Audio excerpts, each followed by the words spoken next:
បាទសូមជម្រាបសួរបាទបងប្អូនប្រិយមិត្តទាំងអស់គ្នាបាទជាទីគោរពបាទជាទីនឹករលឹកបាទជាពិសេសបងប្អូន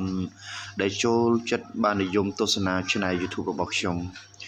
បាទថ្ងៃនេះបាទខ្ញុំលើកពីរុក្ខជាតិថ្មីមួយទៀតគឺល្ហុងខ្វងបាទបងប្អូនប្រកាសជាឆ្ងល់ណាស់ហើយថាល្ហុងខ្វងបាទកបទៅនឹងជំងឺអ្វីដែរ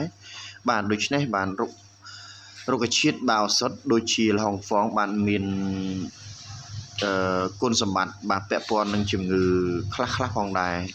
ដែលពីមុនបាទបងប្អូនមិនធ្លាប់ដឹងតែថ្ងៃនេះបាទខ្ញុំសូមបកស្រាយបាទជុំវិញប្រសិទ្ធភាពរបស់ល្ហុងខ្វងបាទសូមតាមដានទស្សនាទាំងអស់គ្នាបាទនោះគឺជាបាទដើមល្ហុងខ្វងបាទភាគច្រើនគេដាំវាតាមរបងផ្ទះបានហើយជំងឺដែលគេនិយមចូលចិត្តប្រើគឺជ្រាំងអណ្ដាតបាទជ្រាំងអណ្ដាតគឺកើតលើកុមារបាទអញ្ចឹងយើងយកជាតិជ័របាទនៅតងនេះស្លឹកបាទយកមកគៀបាទជ្រាំងអណ្ដាតកុមារដូច្នេះសូមតាមដានវីដេអូដែលលោកពូម្នាក់បានបង្ហាញយកអាចរហ្នឹង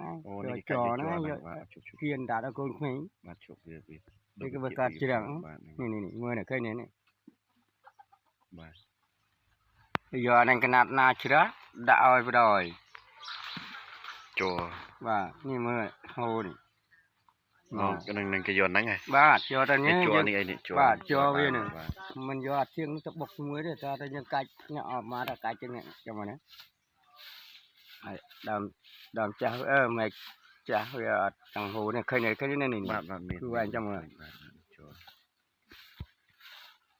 នឹងចាស់ពេលដើមគាត់ចាហាញ់យើងនេះមិនមែនដូចជាលោលីងទៅតែឆ្នាំពេកបាទអានេះយើងនេះគឺអីមើលនេះឃើញទេថតវាទុកទៅឲ្យក្មេងៗជំនាន់ក្រោយគាត់ដឹងអញ្ចឹងគាត់ភ្លេចបាទថតទុកឲ្យក្មេងៗជំនាន់ក្រោយលុយយើងទៅអស់លីងទៅធ្វើម៉េចអត់ដឹងប៉ុន្តែគេយកធ្វើឆ្នាំវាណាដឹងលើស៊ូខ្ញុំអត់ដឹងទេចាំមើលខ្ញុំលឹតឲ្យមើលខ្ញុំខ្លាចងាប់ណ៎ក៏លឹតឲ្យមើលទៀតដែរបាទកាលណាលើវិញវាចតហ្នឹងបាទចាំមើលខ្ញុំដាក់ឲ្យទៅនៅឲ្យដាក់កាន់តិចឲ្យនេះណាបាទចាំមើលគាត់បង្ហាញពីប្រសិទ្ធភាពបាទឆ្នាំឱសថបុរាណខ្មែរដើមល្ហុងខ្វងបាទនេះគេនិយាយនៅមើលទឹកទៅតុកបាទទៀតអីទីឃើញបាទជ័រហ្នឹងគេយកធ្វើឆ្នាំ តែខ្ញុំហ៊ានលឹតវាដើមមកកូនក្មេងតែបើខ្លាចពុលគាត់លឹតឲ្យមើលម្ដងឥឡូវចាឥឡូវសារទៅបើចតទៅឲ្យចតក្បាលខ្ញុំខ្ញុំខ្លាចពុលអូបើពុលខ្ញុំពុលបើពុលខ្ញុំតសារខ្ញុំរកអាណាមួយតបើខ្ញុំកុហកតមានស្អីអូចត់មែនតាទៅខ្លាចចុះអញខ្ញុំលឹកឲ្យពីធៀងថ្ងៃហ្នឹងបាទនេះគឺជាការបង្ហាញរបស់លោកពូម្នាក់បាទជុំវិញពាក់ព័ន្ធទៅនឹងល្ហុងខ្វងបាទសម្រាប់យកជ័រដែលយើងកាច់ពីដើមមកបាទដើម្បីជាជ្រាំងកូនក្មេងបាទ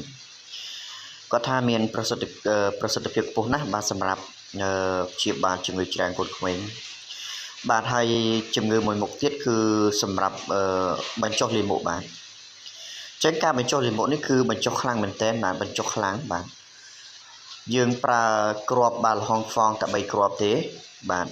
ហើយបុកវាឲ្យម៉ត់លាយជាមួយទឹកដោះគោហើយផឹកបាទយើងឃើញថាបាទពិតជាបញ្ចុះខ្លាំងមែនទែនបាទហើយបាទទី3នេះបាទគឺជាឱសថបាទសម្រាប់បាទព្យាបាលជំងឺសើស្បែកបាទល្ហុងខ្វងបាទគឺជារុក្ខជាតិមួយយ៉ាងបាទមានប្រសិទ្ធភាពបាទពាក់ព័ន្ធទៅនឹងជំងឺសើស្បែកផងដែរដោយយើងយកស្លឹករបស់វាបាទមួយក្តាប់ធំបាទដាំបាទហើយយើងមុជទឹកយកមកមុជឲ្យកុមារដែលមានជំងឺបាទកើតលមាស់បាទនេះគឺគុណសម្បត្តិទាំងអស់ដែលខ្ញុំបានរៀបរាប់បាទជូន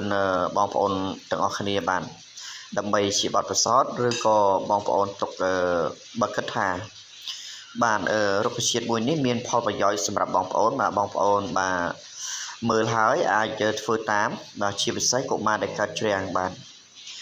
បាទជាចុងក្រោយបាទមានអីច្រើនទេបាទមានតែសូមថ្លែងអំណរគុណយ៉ាងខ្លាំងបាទដល់បងប្អូនទាំងអស់គ្នាដែលបានតាមដានបាទទស្សនា Channel របស់ខ្ញុំបាទអញ្ចឹងសូមអរគុណនិងសូមជម្រាបលា